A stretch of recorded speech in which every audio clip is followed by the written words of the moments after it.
picked up a couple sleds here at Snowcross. Bone-jarring action coming your way.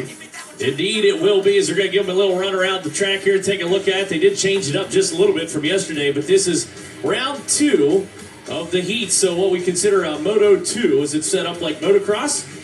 So that's what we're looking at now, is we'll give them a little glance at it, and then we'll have our land rush start, and away we'll go.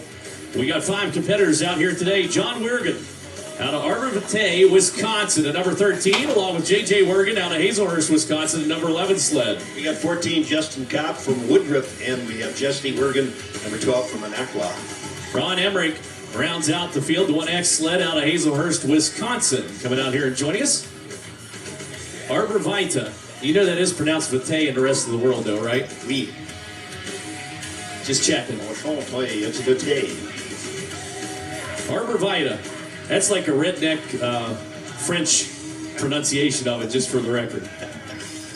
Well, I'm from up there in Arbor Vitae. I don't know if you ever heard of that or not, but that's where we hang out. It's a vital arbor is what it is. And an arbor is a tree. Yes, it is. It is. It's a vital tree. I've been to an arboretum. Or do you call that an arboretum? An arboretum. Oh, okay. A pinerina. So set to go here. We're waiting on the last one coming in over here. He's just taking his time coming around. Well, he's getting a good line around there. I think that's what he's looking for. And again, this is one of the things, they have a bypass down here on some of these jumps. You're talking about older sleds. Obviously, we're here at the Vintage Weekend, but not a lot of suspension travel, if any, on some of these sleds. Yeah, you're calling it pretty close, like maybe half-inch suspension. Yeah, it's not a whole lot. Whatever it gives, just a little bit there. The flex of the chassis, for the most part. Watch for the green flag to drop. This is round number 2 for Snowcross here at the 440 Snowcross. And they'll be coming back later to do their final. Whole shot start, got a good side by side. 3 of them right there, 3 wide, down into turn number 1. We'll see if there's any bumping and banging like we see in normal Snowcross. Look at that run around the outside. Big charge right now for the number 13 sled. John Wergin's going to power out to the early race lead. Here comes the number 11 of JJ right along for the ride.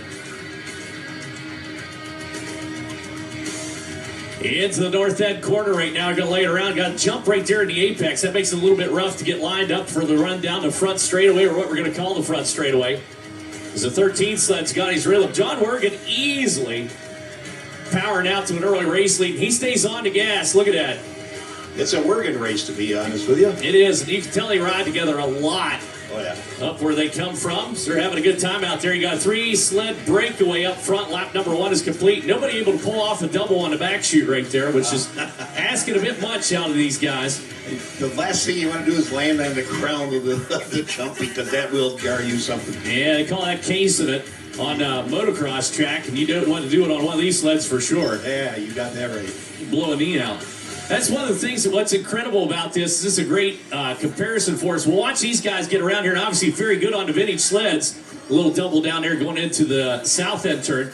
But next week, whenever we watch the big boys come in here with Snowcross, what we have now for a track is absolutely nothing to those guys. They'd run through that thing wide open, and it wouldn't even phase them. And so we'll change up the track quite a bit. It'll be a bit bigger, a bit longer, and a lot bigger jumps, as unfortunately 1X sled. Ron Emmerich. Trouble. Sounds like you missed a gear. Yeah. Popped out a gear on him or something. Something like that. So checkered flag coming out up front. John Wergin's going to pick up the win barely in front of the number 12 of Jesse Wergin, who incidentally had to come from behind. He was running in the number 3 spot. He was able to get around JJ on the number 11 sled. But there you have it. I think this Snowcross on the vintage sleds is as much how much of stamina you have as anything.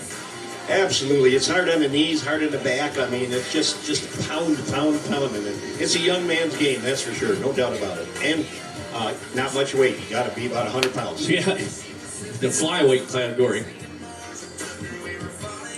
Well, that rolls us into